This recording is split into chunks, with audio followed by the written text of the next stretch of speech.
Let me paint you a picture. You're on a first date, dinner for two at a nice restaurant. The food arrives, it's great. You're having a good time. The bill comes. If you're dating a European, what happens next is what I can only describe as the longest pause in human history. Both of you stare at the bill. Neither of you moves. Someone slowly reaches for their wallet. The other person does the same. Then there's a negotiation. A careful, precise, mathematically accurate negotiation about who ordered the extra bread and whether the shared appetizer should be split 50-50 or proportionally based on how many bites each person took. If you're dating an Asian person, the bill disappears before you even knew it arrived. You look up from your drink and it's just gone, handled, done. Your date is already putting their card back in their wallet with the calm energy of someone who has been doing this their entire life. Today we're talking about why dating an Asian person might be the best financial decision you ever make, told with love, humor, and just enough data to make it uncomfortable. The bill philosophy, let's start with the foundational difference, because everything else flows from here. In many Western cultures, splitting the bill is not just a payment method, it is a philosophy. It is a statement of equality, of independence, of we are two autonomous individuals who have chosen to share a meal and we will account for that meal with mathematical precision. Fair enough, admirable even. In many Asian cultures, the bill is a battlefield, and everyone wants to win. Not by avoiding it, by paying it. The goal is to get to the bill first, to snatch it before anyone else can, to wave away any attempt at contribution with the energy of someone defending their honor. No, I've got it, is not a polite suggestion. It is a declaration, a commitment, a way of saying, I care about you. And the way I'm expressing that right now is by absorbing the cost of this entire evening before you can stop me.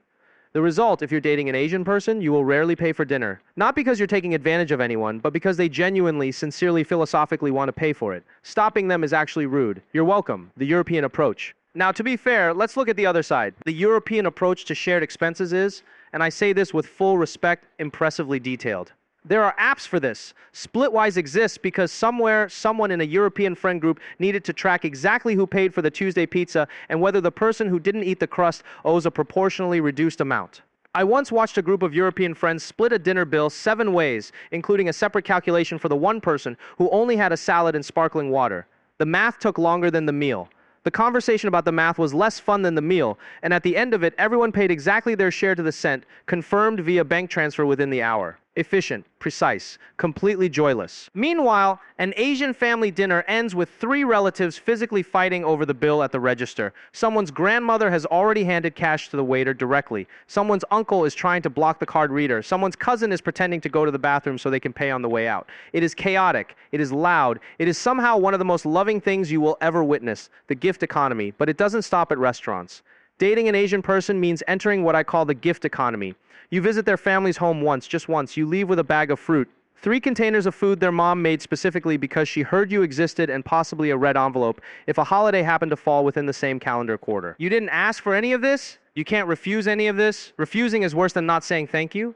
The food will be placed in your hands and you will take it, and you will text "thank you, auntie" when you get home, and that is the social contract. Compare this to visiting a European partner's family home, where you are offered a cup of tea, maybe a biscuit if the timing is right, and a very pleasant conversation about the weather and your career prospects. Lovely, civilized. You leave exactly as you arrived, with nothing but good memories and your original body weight.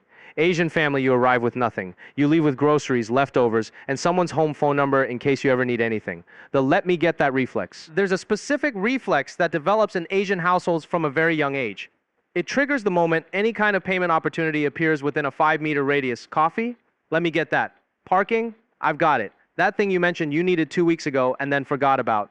It will show up at your door, purchased and delivered, with a "I saw it and thought of you" message. This isn't performative generosity. It's not trying to impress anyone. It's just the default setting. In many Asian families, taking care of people financially is how you say "I'm glad you exist." It's how love gets communicated when words feel insufficient or awkward.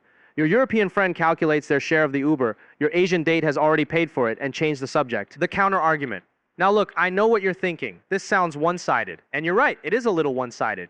Let me offer the counterpoint. The European system of splitting bills equally is, in principle, a genuinely healthy approach to financial relationships.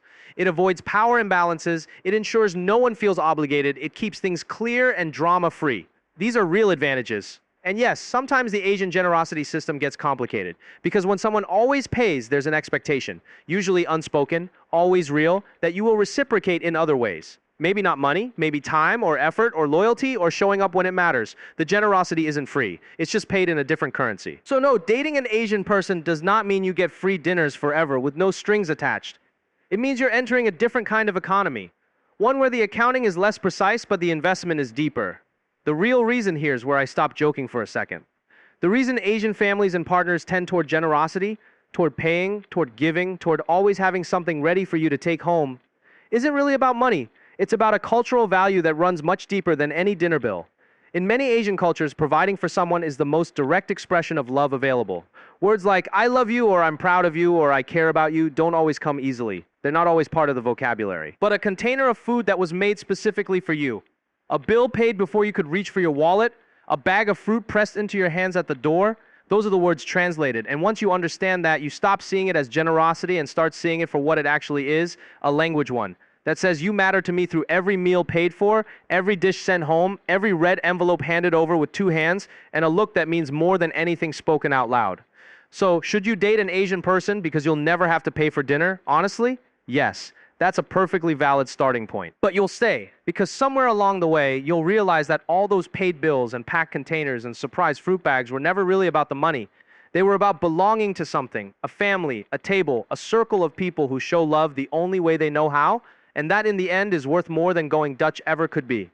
If your partner has ever grabbed the bill before you even saw it, or if you're that person who grabs the bill, drop it in the comments. Let's find out how many of us are out here losing the bill fight on purpose. Thanks for watching Like an Asian. See you next time.